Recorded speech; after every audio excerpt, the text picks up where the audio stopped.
దేవునికి స్తోత్రము కలుగునుగాక. ఈ జూలై మాసం 1వ తారీఖు దేవుడు అనుగ్రహించిన ఈ 7వ మాసం 1వ తారీఖు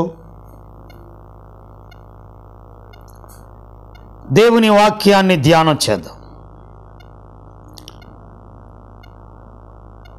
వైద్యుడైన లూకా గారు వ్రాసినటువంటి 16వ అధ్యాయం, లూకా సువార్త 16వ అధ్యాయం 13వ వచనం. ఏ సేవకుడును ఇద్దరు యజమానులను సేవింపలేడు. వాడు ఒకరిని ద్వేషించి ఒకరిని ప్రేమించును, లేక ఒకరిని అనుసరించి ఒకరిని తృణీకరించును. మీరు దేవునిని సిరిని సేవింపలేరని చెప్పాను. సేవకుడు అంటే దేవుని చేత అభిషేకించబడిన వాడే సేవకుడు. ఈనాడు చాలామంది టీచర్ జాబ్ చేసుకుంటూ మేము కూడా సేవ చేస్తున్నాం. ఒక్కొక్కరు బడ్డీ కొట్టు పెట్టుకొని మేము కూడా సేవ చేస్తున్నాం అనర్గళంగా వాక్యం చెప్తున్నారు. కొట్టు పెట్టుకొని లేక ఉద్యోగం చేసుకుంటూ ఇంకో ఆయన కూడా ఉన్నాడు. ఆయన యూనియన్కి ప్రెసిడెంట్. ఆయన నేను కూడా సేవ చేస్తున్నాను అంటున్నాడు. కానీ ఆయన కూడా కానిస్టేబుల్ ఉద్యోగం చేసుకుంటున్నాడు. సేవ అంటే సమస్తమును నీ తండ్రి ఇంటి నుండి, నీ బంధువుల యొద్ద నుండి, నీ దేశము నుండి విడిచిపెట్టి నేను చూపించు దేశమునకు వెళ్ళుము. అది దేవుడు చెప్పింది చేసేవాడు సేవకుడు. దేవుడు చెప్పింది చేసేవాడు దేవుని సేవకుడు. అంతేగాని దేవుడు చెప్పకుండా నాతో కూడా మాట్లాడాడు అని అబద్ధం మాట్లాడేవారు లేకపోలేదు.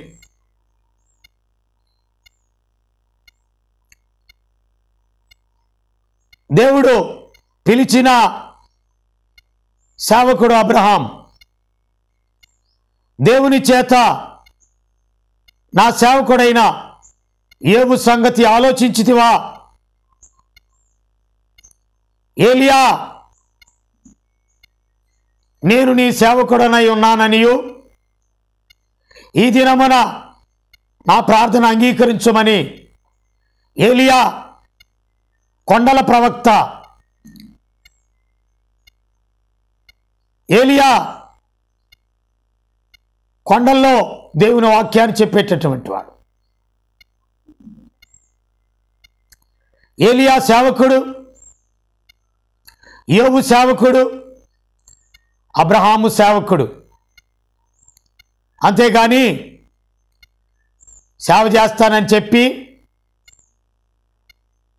ఇంకా అవి ఇవి వేరే పనులు చేస్తూ బిడ్డల్ని ఉద్యోగాలు చేపిస్తూ ఆ సంపాదనతో బ్రతకాల అని అనుకోవటం తప్పు. దేవుని మీద ఆధారపడినవాడు తనును తన కుటుంబము. యెహోషువ దేవుని వాక్యంలో మీరు ఎవరినైనా సేవించండి, నేనును నా ఇంటి వారును యెహోవాను మాత్రమే సేవిస్తాం. పొద్దుటే లేస్తాడు, ఇంకా ఆ మద్యము షాపు తెరవరు, ఆడ కనిపెట్టుకొని ఉంటారు. ఎందుకంటే వాళ్ళ అలవాటు, వాళ్ళు సేవించే మద్యం, వాళ్ళు సేవించే cigarette smoking is injurious to health. Alcohol is injurious to health. మద్యము త్రాగుట హానికరం. సిగరెట్టు త్రాగుట, సేవించటం అంటే త్రాగటం అని అర్థం అసలు. కనుక ఆ రీతిగా ఆ సేవకుడు ఆ పని చేస్తున్నాడు. మద్యం తాగే సేవకుడు ఆయన. సేవించటం అంటే త్రాగటం అని అర్థం. కనుక ఈ ఉదయకాలం ఏబు, నా సేవకుడైన ఏబు సంగతి ఆలోచించితివా? అబ్రహాము దేవుని సేవకుడు. ఎందుకంటే దేవుడు పిలిచాడు 75 సంవత్సరాల వయసులో. నీ తండ్రి ఇంటి నుండి, నీ బంధువుల ఇంటి నుండి, నీ దేశము నుండి విడిచిపెట్టి నేను చూపించు దేశమునకు, నేను చూపించు దేశానికి వెళ్ళమన్నాడు. ఇది దేవుని ఆదేశం. నీవు లేచి నీ దేశము నుండి, నీ బంధువుల ఇంటి నుండి, నీ తండ్రి ఇంటి నుండి బయలుదేరి నేను నీకు చూపించే దేశమునకు వెళ్ళు. ఆయన చూపించే దేశం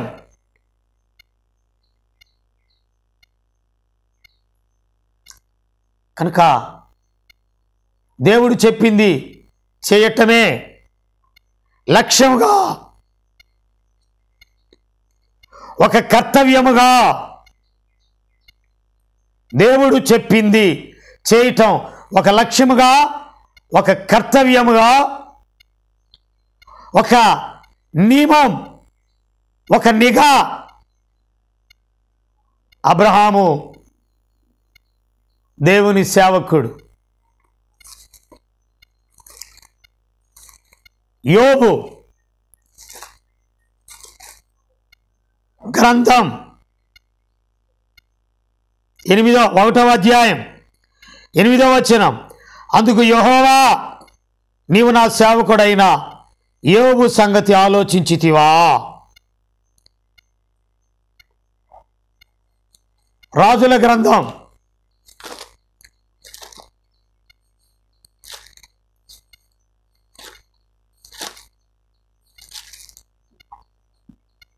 18వ అధ్యాయం 1 రాజులు 36వ వచనం. ఇశ్రాయేలు దేవా, అబ్రహాము, ఇస్సాకు, ఇశ్రాయేలు దేవా, ఇశ్రాయేలీల మధ్య నీవు దేవుడు అయి ఉన్నావనియు, నేను నీ సేవకుడనై ఉన్నాననియు, ఈ కార్యములన్నీయు నీ సెలవు చేత చేసితివనియు ఈ దినమున కనుపరుచుము. దేవుని సేవకుడు అబ్రహాం, దేవుని సేవకుడు ఏలియా, దేవుని సేవకుడు యోబు. దేవుడు చెప్పింది చేసేవాడు సేవకుడు. అంతేగాని సుఖము శరీరము లాగుచున్నది, మనసు ధనాశకు లాగుచున్నది. సుఖం అంట శరీరాన్ని లాగుతుందంట, మనసు ధనాశకు లాగుతుందంట.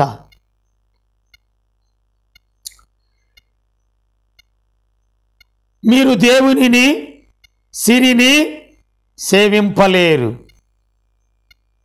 ఏ సేవకుడును ఇద్దరు యజమానులను సేవింపలేడు. వాడు ఒకరిని ద్వేషిస్తాడు, ఒకరిని ప్రేమిస్తాడు, లేక ఒకరిని అనుసరిస్తాడు, మరొకరిని తృణీకరిస్తాడు. ఇది సేవ ఎందుకైద్ది? ఇది సేవ కాదు. చెప్పానే, అబ్రహాం, ఏలియా, యోబు దేవుడు చెప్పింది చేసేవాళ్లే సేవకులు, సంపూర్ణమైన సేవకులు. దేవుడు పిలిచి నీవు అక్కడికి వెళ్ళు, అక్కడ సేవ చెయ్యి అని చెప్తేనే సేవ చేయాలి.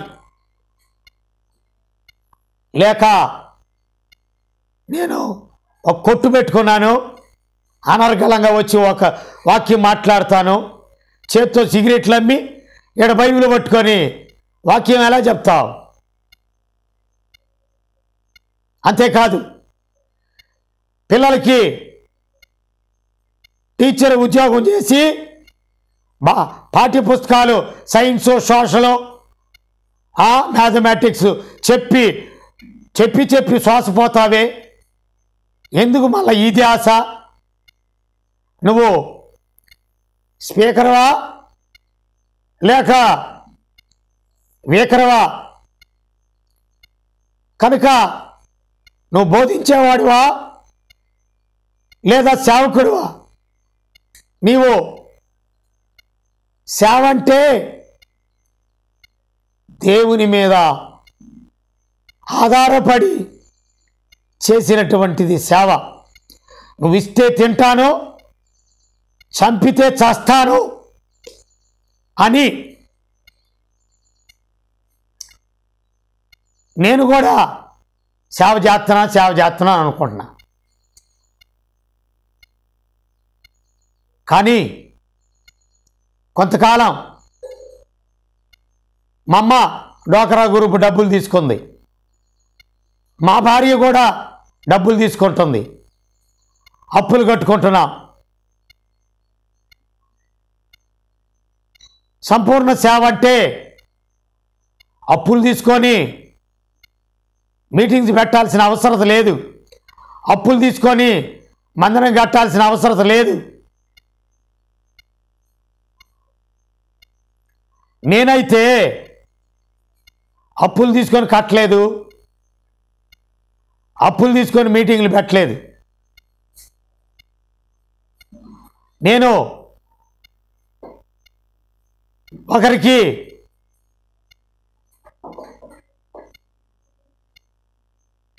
ప్రమోషన్ వస్తుంది అన్నాను. ప్రమోషన్ వచ్చినప్పుడు 1000 రూపాయలు ఇచ్చాడు. ఇంకొకరికి ఉద్యోగం వస్తుంది అని చెప్పాను. ఉద్యోగం వచ్చింది. చిన్న పాకాలాగా వేసి ఆ ముందు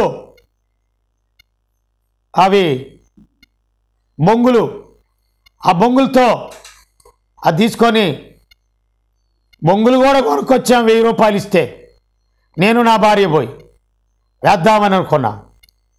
ఆ బొంగులు అట్ట పెట్టి బొంగులు వేరే వాళ్ళకి అమ్మాం. కానీ ఈ మందిరం ఈ రీతిగా గోడలు పెట్టుకొని, ఈ రీతిగా పైన రేకులు వేసుకొని ఒకరిని చూశాను నేను. ఈ కప్పు ఎందుకులే, వాళ్ళని చూసి ఈ రేకులు అని పంచాయతీ బిల్ కలెక్టర్ని కూడా డబ్బులు అడిగాను. మనం అడిగితే ఎక్కడ పుట్టవు నాకు. నేను ఎవరినన్నా అడుక్కుంటానా? ఎవరు ఇయ్యరు నాకు ముఖం చూస్తేనే అప్పు ఎవడు ఇయ్యడు. నన్ను అంటారు, పాస్టర్ గారు నువ్వు బాగా ఇదేయో, నువ్వు ఒక మాట చెప్తే ఎవరో ఒకరు అప్పిస్తారు, వడ్డీ ఇద్దాం పాస్టర్ గారు అన్నాడు. అల్లూరియా మంచి ఉద్యోగస్తుడు. పిల్లల పాఠ్య పుస్తకాలు కొనుక్కోవటానికి కూడా డబ్బులు లేవు. కనుక నువ్వు ఇస్తే ఎవరి చేత ఇప్పిస్తే అన్నాడు. అయ్యా నన్ను చూస్తే ఎవడు ఈడయ్యా, నా ముఖం చూస్తేనే నాకు అప్పాడు దొరకవు, ఎవడు ఇవ్వడు. దేవుడు నాకు ఆయన ఇస్తేనే అప్పుగా తింటనా, అంతేగాని నన్ను చూసేవాడు ఈడు. కనుక అప్పులతో మీటింగ్లు పెట్టకూడదు, అప్పులతో మందిరం కట్టకూడదు, అప్పులతో సేవ చేయకూడదు. నా అప్పు వద్దు, మీకు 30 ఏళ్ళు, మీతో నాకు పని లేదు అని, నాకు అప్పు వద్దు, గిప్పొద్దు, 20 ఏళ్ళు ఇస్తారట. నిర్మల బాగా 20 ఏళ్ళు పెట్టి నీకు ఇంతలో సేవ మంచి దండ చేపిస్తానన్న. కనుక దేవుడు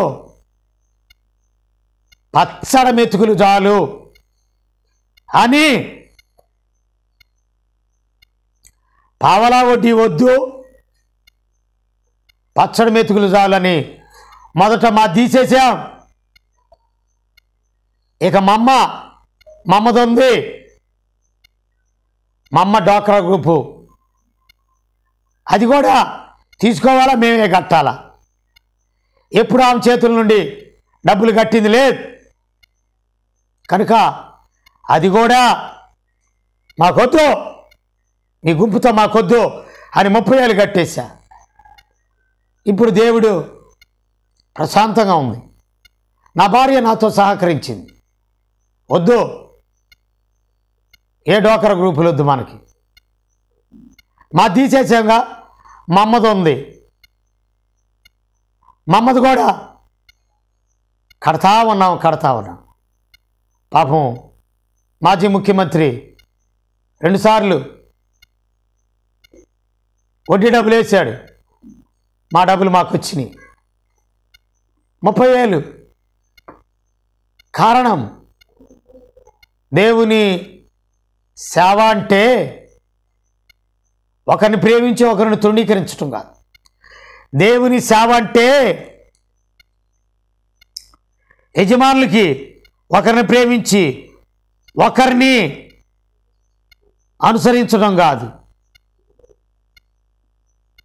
ఏ సేవకుడును 2 యజమానులను సేవింపలేడు.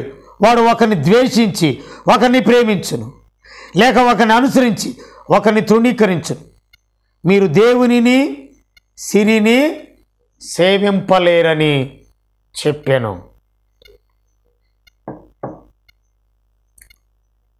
దేవుని సేవ ప్రతినిత్యము చేసుకుంటూ ఏనాటి భత్యమో ఆనాటికి చాలు, ఏనాటి కీడు ఆనాటికి చాలు.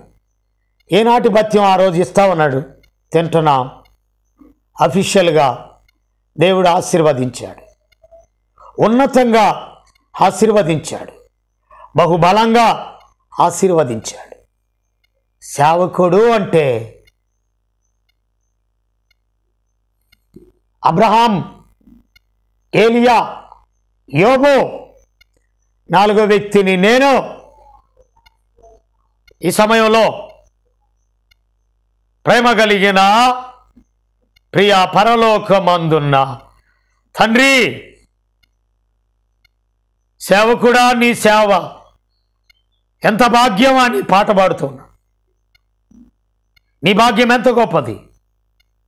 సంపూర్ణమైన సేవ వన్మానే ఒక వ్యక్తినే కావచ్చు, కానీ ఒక వ్యక్తితో శక్తితో ప్రారంభమయ్యేదే దేవుని సేవ.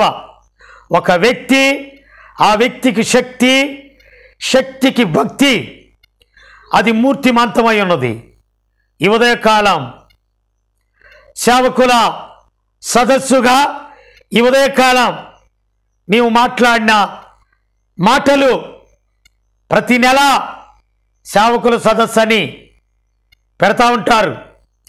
కనుక నేను కూడా ఈ సేవకుల సదస్సులో సేవకుడు అంటే ఎలా ఉండాలి, దేవుని మీద ఆధారపడాలి, దేవుడు ఇస్తే తినాలి, దేవుడు పెడితే తినాలి, దేవుడు చంపితే చావాలి.